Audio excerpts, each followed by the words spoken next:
कि माता महामाया स्वप्न देखती हैं कि गर्भ में एक हाथी प्रवेश कर रहा है सफेद पुष्प लेकर के, और उनकी निद्रा टूट जाती है।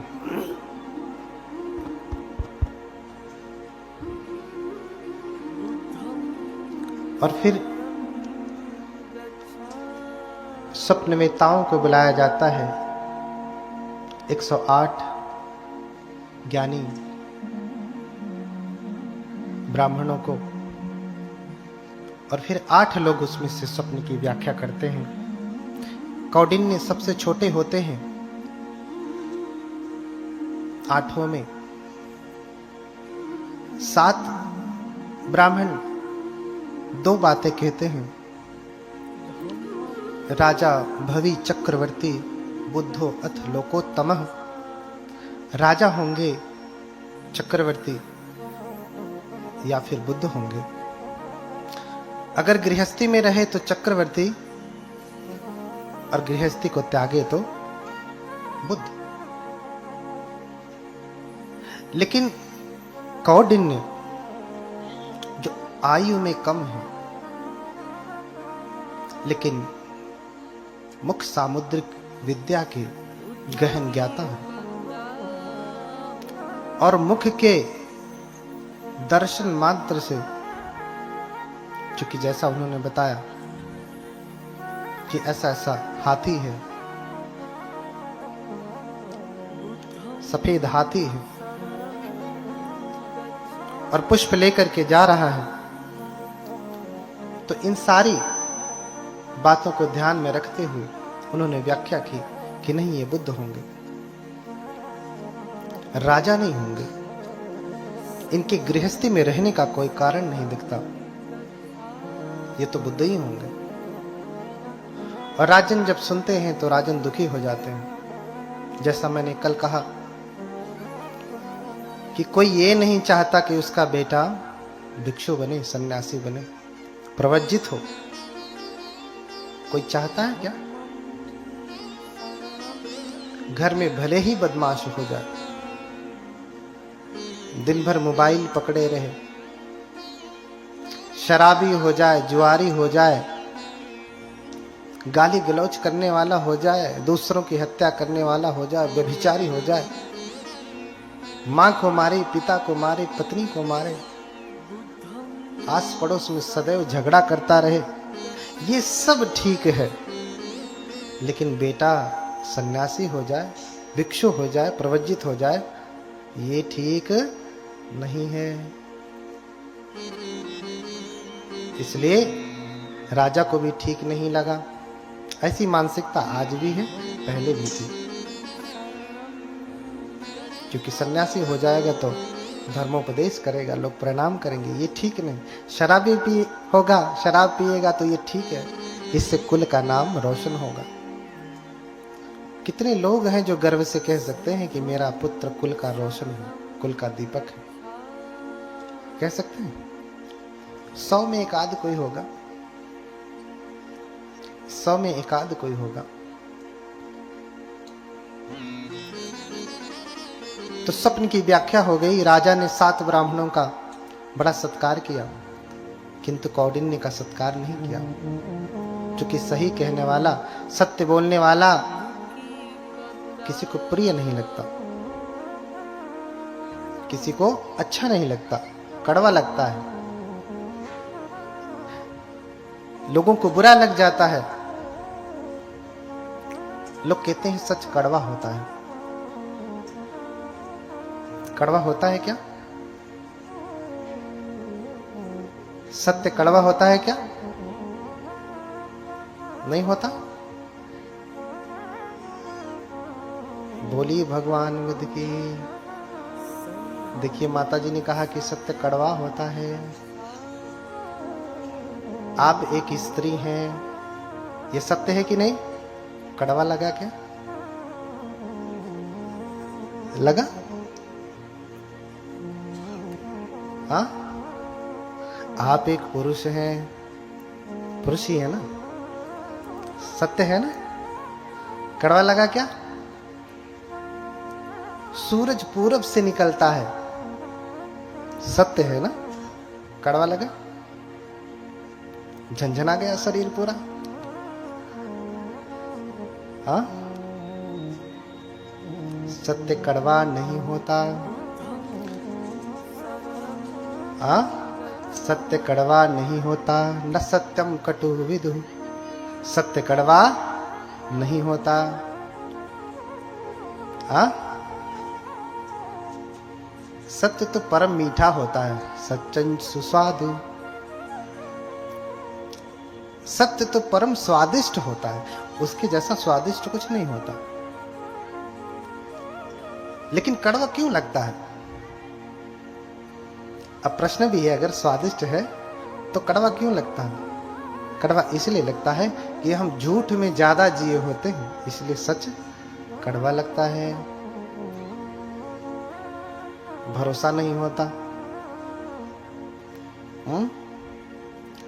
चार लोग रोज प्रशंसा करें, अरे तू तो बड़ा सुंदर, बड़ा सुंदर, बड़ा सुंदर। कोई ईमानदार आदमी कह दिया, अरे तू तो बंदर जैसा लगता, बस लग गया कड़वा। सच में बंदर ही तो था। तो कड़वा लग गया।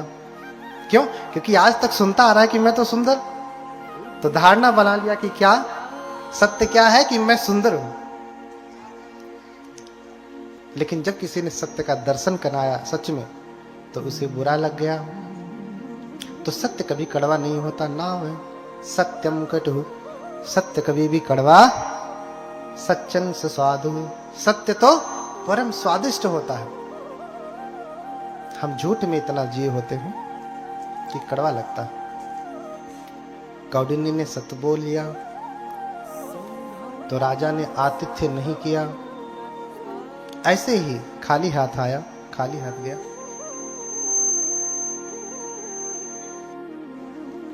अब माता महामाया चूंकि जान गई कि उनके गर्भ में बोधिसत्व आ चुके हैं, इसलिए माता ने स्वप्न देखा है। तो जैसे कोई दीपक तेल से भरा हो, अगर आपको हाथ में दे दिया जाए, कोई दीपक हो और तेल से भरा हो, हाथ में पकड़ा दिया जाए, तो आप कैसे चलते हैं? दौड़ते हैं, कूदते हैं, आराम से चलते हैं? कैसे चलते हैं? बहुत संयम से चलते हैं कि तेल कहीं भी छलक ना जाए, गिर ना जाए। ऐसे ही जब माता गर्भवती होती हैं तो पूरा ध्यान रखते हैं कि कहीं बच्चे को कोई नुकसान ना होवे। जैसे माताएं जब गर्भवती होती हैं तो बहुत ध्यान रखती हैं, ऐसी कोई चीज नहीं खाती कि बेटे को नुकसान पहुंचे, बेटा बुरा हो जाए। इतना ध्यान रखने के बाद भी बेटा, मैंने कहा जंगाली हो जाता है, जंगली हो जाता है। क्यों?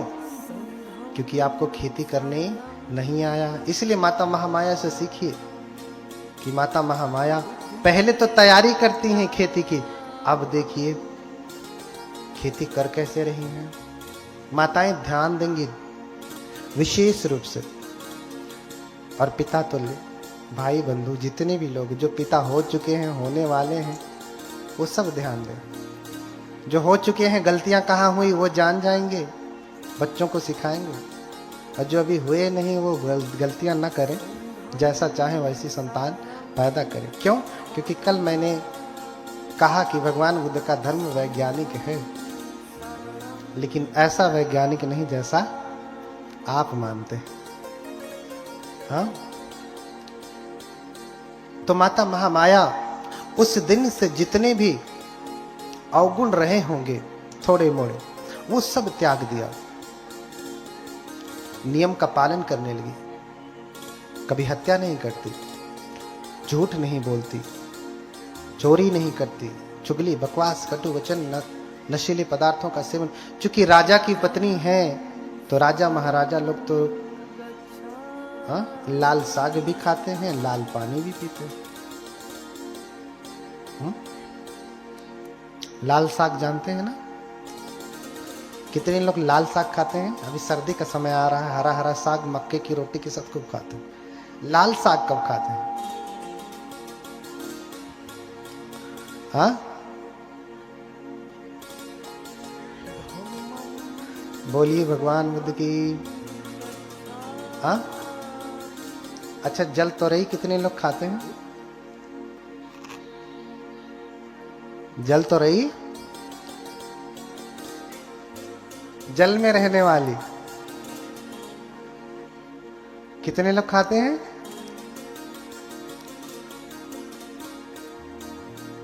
अब चूंकि रानी है तो कभी कभार खाती ही रही होंगी। अच्छा, पक्षी फल कितने लोग खाते हैं? पक्षी फल, हाँ, माताएं पक्षी फल खाती हैं। सेब, संतरा, हाँ, अंगूर, अनार, ये सब तो खाई होंगी। पक्षी फल खाई है? नहीं खाए ना? वो सफेद सफेद होता है, गोल गोल। बोलिए भगवान बुद्ध की। उबाल उबाल के छिलका निकाल निकाल करके खाते हैं। बोलिए भगवान बुद्ध की। अच्छा, धरती ढकेल खाते हैं?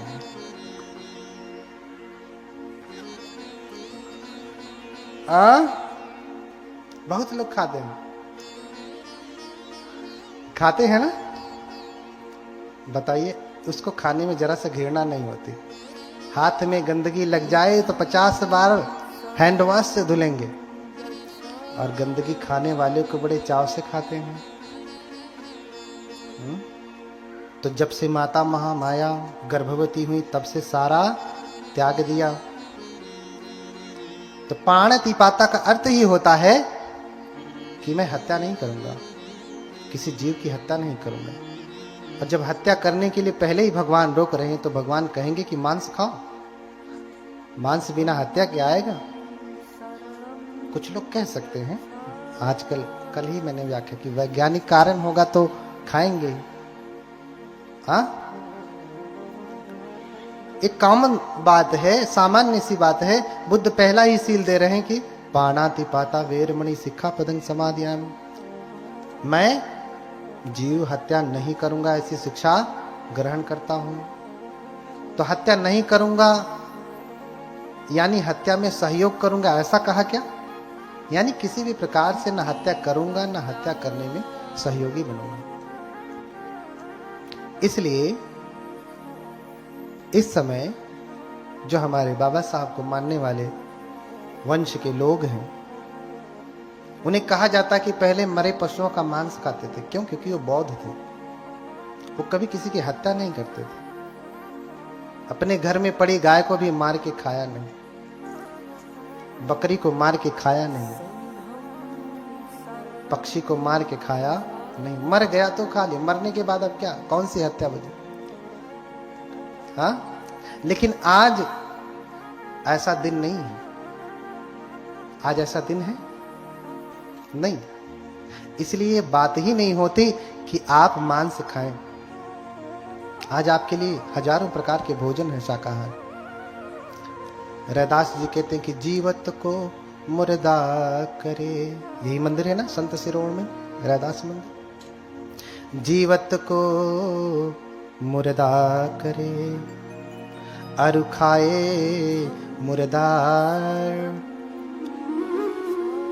मुर्दा सम सम होई है कह रैदास विचार। कहते हैं कि पहले जिंदा को मुर्दा करते हैं और फिर मुर्दा को खाते हैं। हाँ, अच्छा, अब आप जाने अनजाने में आपके घर में हर दिन मुर्दा पकता है? नहीं पकता। जो चीज मर गई वो मुर्दा हो गई। हाँ, आदमी चाहे अपनी मौत से मरा या किसी ने मार दिया, उसका शरीर क्या हो जाता है? मुर्दा। ऐसे ही मुर्गे को, वो चाहे अपने से मरा चाहे आपने मारा, उसका शरीर क्या हो गया? मुर्दा। तो आप तो मार ही देते हैं। देखो कितनी निर्दयी है आप। मैं तो कहता हूं कि एक अमीर व्यक्ति कम निर्दयी है, गरीब ज्यादा है। समझेंगे आप? कम से कम वो उसका प्रत्यक्ष कारण नहीं बन रहा है, वो तो बाहर से खरीद लिया। दोषी वो भी है, ऐसा नहीं बाहर से खरीद के खा रहा है तो दोषी नहीं, ऐसा नहीं, वो भी दोषी है। लेकिन आप प्रत्यक्ष दोषी हैं। जिस मुर्गी को, जिस बकरी को, जिस बकरे को आपने अपने बच्चों के जैसा पाला, ती ती ती ती करते हैं, मुर्गी भागी आती है, मुर्गा भागा आता है कि नहीं? अपने बेटे को बुलाते हैं एक बार में तो कितनी बार में आता है? बकरी को बुलाया तुरंत भागी चली आती है। बेटे से भी ज्यादा, बेटी से भी ज्यादा आपने उसे प्रेम किया, और फिर इस थोड़े से स्वाद के लिए, एक दिन के स्वाद के लिए उसके मौत के घाट उतार दिया। आपसे बड़ा कोई निर्दयी है कोई? कहते हैं अरे तो साग भाजी है, हम पालते हैं इसीलिए, जैसे हम सब्जी उगाते हैं खाने के लिए, ऐसे इनको उगा रहे हैं खाने के लिए। बड़ी अच्छी बुद्धि है भैया, उगाओ और खाओ।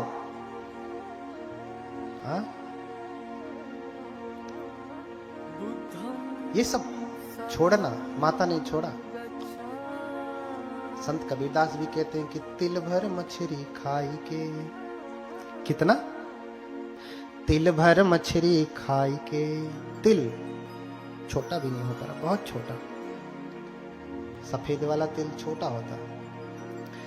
तिल भर मछली खाई के, अरु कोट गऊ दे दान, काशी करवट ले मरे, तो भी नरक निदान। क्या कहते हैं? इतना तिल भर मछली खा करके भी आप करोड़ों गौओं का दान भी करते नहीं। लोग कहते हैं गौधन, गजधन, बाज, तो पहले ये सब बड़े धन हुआ करते थे, इनका लोग दान करते थे। तो तिल भर मछली खाई, अब तो तिल भर तो छोड़ो, न जाने कितनी थरिया एक के बार में खा जाते हैं। अब बताओ, तिल भर खाने पे आपको नरक जाना तय है। हर दिन हर थाली भर भर के खाते हैं, आपका क्या होगा? ये मैं नहीं कह रहा हूं, ये मेरा वचन नहीं है। अगर आपको बुरा लग रहा है तो संत कबीर आपको बुरे लगेंगे, संत रैदास आपको बुरे लगेंगे, और उनसे पहले तो बुद्ध पहले ही नियम बना के गए। संत रैदास कबीर तो सिर्फ समझा रहे हैं, बुद्ध ने नियम ही बना दिया। पाणाति पाता वेर, तुम्हें अगर बौद्ध होना है, बुद्ध का शिष्य होना है, तो पहला ये शील है, तुम्हें हत्या नहीं करना।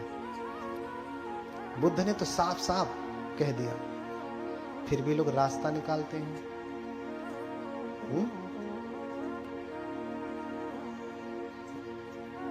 तो भी रास्ता निकालते हैं। तो जिसको नरक में जाना है वो मछली खाए, मांस खाए, जीवित को मुर्दा करे और फिर मुर्दा खाए।